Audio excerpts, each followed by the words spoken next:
MS university की कई फैकल्टियों में 70% अनामत स्थानीय छात्रों के लिए रखी गई है, लेकिन अब यूनिवर्सिटी स्थायी छात्रों के लिए रखी गई इन अनामत को खत्म करने के बारे में सोच विचार कर रही है।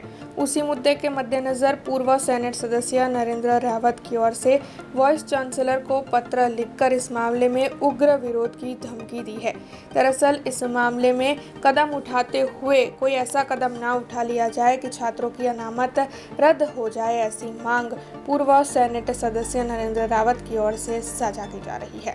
आप जानो छो कि नवा वर्षની શરૂઆતમાં તમામ ફેકલ્ટીઓમાં એટલે કે એમએસ યુનિવર્સિટીમાં પ્રવેશની પ્રક્રિયા શરૂ થશે। આજે વડોદરા શહેરના તમામ સમાચાર પત્રોના માધ્યમથી જાણવા મળ્યું કે મસઈ યુનિવર્સિટીની અંદર એટલે કે વડોદરા શહેર અને જિલ્લાના 8 તાલુકા મળીને તમામ લોકો માટે એટલે તમામ વિદ્યાર્થીઓ માટે જે 70% અનામત આર્ટ સાયન્સ અને કોમર્સમાં છે એ પ્રથાને निकाली देवानी कई हिलचाल शुरू थई है। ए बाबते मैं उग्र प्रतिक्रिया आपी एमएस यूनिवर्सिटी वाइस चांसलर ने मैं पत्र लख्यो छे।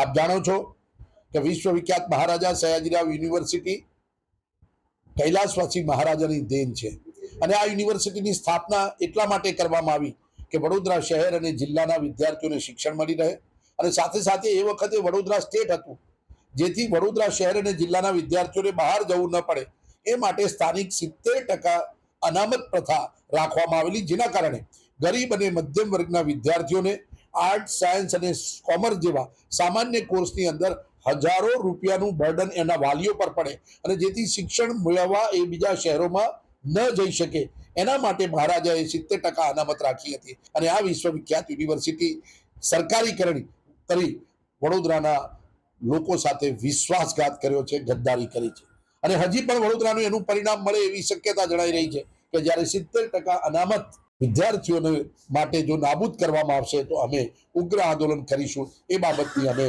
વાત પત્ર દ્વારા વાઇસ ચાન્સલરને પ્રાથમિક તબક્કે કરી છે। મહારાજા સયાજીરાવ જેવી યુનિવર્સિટીને ખતમ કરી નાખી, સરકારીકરણ કરી દીધું અને એનો જ અત્યારે શરૂઆતમાં એનો પહેલો નિર્ણય અત્યારે આપણને કદાચ જાણવા મળશે કે સરકારીકરણ કરવાથી જે ગરીબ અને મધ્યમ વર્ગનો વિદ્યાર્થી આર્ટ્સ જેવા કોર્સની અંદર પણ જો અમદાવાદ એડમિશન મળે તો એ આર્થિક રીતે દબાઈ જશે।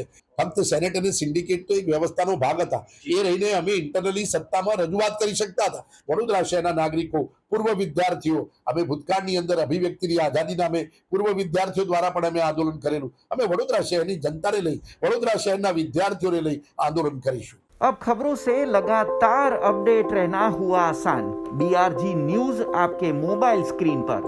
आज ही बीआरजी न्यूज की mobile app Google play store और ऐप स्टोर से डाउनलोड करें और खबरों से लगातार जुड़े रहें।